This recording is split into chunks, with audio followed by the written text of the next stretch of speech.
ఒకప్పుడు డయాబెటీస్ అనేది ఒక ఏజ్ తర్వాత వరకే వచ్చేది. కానీ ఇప్పుడు ప్రతి చిన్నవారి దగ్గర నుంచి పెద్దవారి దగ్గర వస్తుంది కదా! సో, అసలు ఈ డయాబెటీస్ రాకుండా ఉండడానికి ఏం చేయాలి? వచ్చిన తర్వాత ఎలాంటి జాగ్రత్తలు తీసుకోవాలంటారు? రైట్. బేసిక్‌గా డయాబెటిస్ అనేది డిసీజే కాదండి. హ్మ్. అది మన పూర్వీకులకి ఎవ్వరికీ లేదు డిసీజ్. మన నుంచే వచ్చింది. ఓకే. డయాబెటిస్‌ని చాలామంది పేషెంట్స్ వస్తారు. వచ్చి సార్ హ్మ్. మా తల్లిదండ్రులకు డయాబెటిస్ ఉంది. హ్మ్. మాకు డయాబెటిస్ వాళ్ళు ఛాన్సెస్. చెప్తారనమాట. మా ఆ! తాతయ్యకి, మా నానమ్మకి, మా అమ్మకి, మా నాన్నకి, మా అంకుల్స్‌కి, ఆంట్స్‌కి అందరికీ డయాబెటిస్ ఉంది. హ్మ్. నాకు జీన్స్‌లోనే డయాబెటిస్ ఉంది. నాకు రాకుండా హోమియోపతిలో మందులున్నాయి గదా! ఇయ్యండి అంటారనమాట. అంటే హ్మ్. హోమియోపతి అంటే పర్మనెంట్ క్యూర్, ప్రివెన్షన్ కూడా యూజ్ చేయొచ్చని వాళ్ళకి తెలుసు. వాళ్ళకి అర్థం కానిది ఏంటంటే డయాబెటిస్ అనేది అసలు డిసీజే కాదు. మన పూర్వీకులకి ఎవ్వరికీ లేదు. హ్మ్. అసలు ఒక డయాబెటిస్ వచ్చిన మనిషి జస్ట్ డైట్ పాటిస్తే హ్మ్. డయాబెటిస్ ఒక్క మందు కూడా లేకుండా రివర్స్ అయిపోతుంది.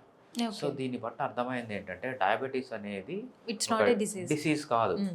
ఇది వీళ్ళ లైఫ్ స్టైల్ ప్రాబ్లమ్. వీళ్ళ లైఫ్ స్టైల్‌లో చేంజెస్ వల్ల వచ్చింది. హ్మ్. ఫస్ట్ చేంజ్ ఏంటంటే ఎక్కువ కార్బోహైడ్రేట్ తినడం. హ్మ్. కార్బోహైడ్రేట్‌లు అంటే ఏవంటే తేనె, బెల్లము, తేనె. చక్కెర, హ్మ్. పిండి పదార్థం rice, wheat, maize, jowar, bajra, ragi పిండితో తయారు చేసిన పదార్థంలో కార్బోహైడ్రేట్ ఉంటుంది. ఎక్కువ తియ్యగా ఉన్న ఫ్రూట్స్‌లో కార్బోహైడ్రేట్ ఉంటుంది. కార్బోహైడ్రేట్ ఉంటుంది. సో, మనోళ్ళు తినేదంతా ఏంటి? తియ్యగానే. పొద్దున లేచినప్పటి నుంచి ఈవెన్ రాత్రి ఇంతకుముందు ఏంటంటే పొద్దున ఒకసారి తినేవాళ్ళు, హ్మ్. మధ్యాహ్నం తినేవాళ్ళు, రాత్రి తినేవాళ్ళు. అవును. నెక్స్ట్ జనరేషన్‌లో ఏమైందంటే పొద్దున, మధ్యాహ్నం, సాయంత్రం స్నాక్స్, మళ్ళీ రాత్రి. నైట్. హ్మ్. రైట్? 4 అయింది. నెక్స్ట్ ఇప్పుడే జనరేషన్‌లో ఏందంటే ఎప్పుడు పడితే పొద్దున, మధ్యాహ్నము, సాయంత్రం, రాత్రి మిడ్‌నైట్ బిర్యానీలని వచ్చినాయి. ఇప్పుడు లేటెస్ట్ ఏంటి? పొద్దున, మధ్యాహ్నము, సాయంత్రం, రాత్రి midnight biryani, 4 AM 4 AM biryani. Biryani. అంటే మనిషి 24 గంటలు తింటూనే ఉన్నాడు. అవును. సో, పాతకాలంలో స్నాక్స్ ఉండేవి గాదు మనకు. సో, హ్మ్. మా ఫాదర్ ఏం చెప్పేవాళ్ళంటే చిన్నప్పుడు నాకు బాగా చాక్లెట్‌లు తీసిచ్చేవాళ్ళు.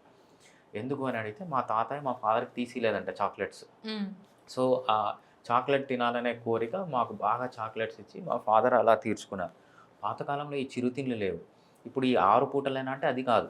మధ్య మధ్యలో టీలు, కాఫీలు, బిస్కెట్‌లు, చాక్లెట్‌లు, కూల్ డ్రింక్‌లు, పిజ్జాలు, బర్గర్‌లు అవును. ఇంకా అన్నీ మనకు north Indian save puri, save food. Panipuri ఏది డబిల్ పూరి ఇంకా ఏవేవో ఆ! మొత్తానికి అంటే మనిషి 24 అవర్స్ తినడం వల్ల హ్మ్. 24 అవర్స్ తినడం గాకుండా మొత్తం కార్బోహైడ్రేటే. తినేదంతా కార్బోహైడ్రేటే. ఇంత హ్మ్. తినడం వల్ల మన బాడీలో కార్బోహైడ్రేట్ ఎక్కువయ్యి ఎక్కువై అదే షుగర్‌గా మారుతుంది.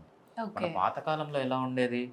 వారానికి 3 పూటలో, 4 పూటలో ఫుడ్ ఉండేది అంతే వాళ్ళకు. హ్మ్. రోజుకు 3 పూటలు గాదు. వారానికి 3 పూటలో, 4 పూటలో తినేవాళ్ళు. సో, అందుకు వాళ్ళంతా హెల్తీగా ఉంటారు. మనం ఇంత తిండి తినడం వల్ల మెయిన్ డయాబెటిస్ రావడం. దాంతో పాటు నెక్స్ట్ ఏంటంటే సరిగ్గా నిద్రపోకపోవడం, హ్మ్. ఎక్సర్సైజ్ చేయకపోవడం, చేయకపోవడం. హ్మ్. దాంతో పాటు లైఫ్‌లో బాగా స్ట్రెస్ పెట్టుకోవడం, హ్మ్. అంతేకాకుండా అలవాట్లు ఆల్కహాల్, స్మోకింగ్ ఇవంతా డయాబెటిస్‌కి జస్ట్ ఒక 10% కాంట్రిబ్యూట్ చేసే 90% of the contribution for diabetes is coming from wrong diet అన్నమాట. So, okay. డైట్ గనక కంట్రోల్ చేస్తే హ్మ్. ఎటువంటి డయాబెటిస్ అయినా రివర్స్ రివర్స్ అయిపోతుంది. చేయొచ్చు. బేసిక్‌గా డయాబెటిస్ అనేది డిసీజే కాదు. దానికి మందులు కూడా అవసరం లేదు.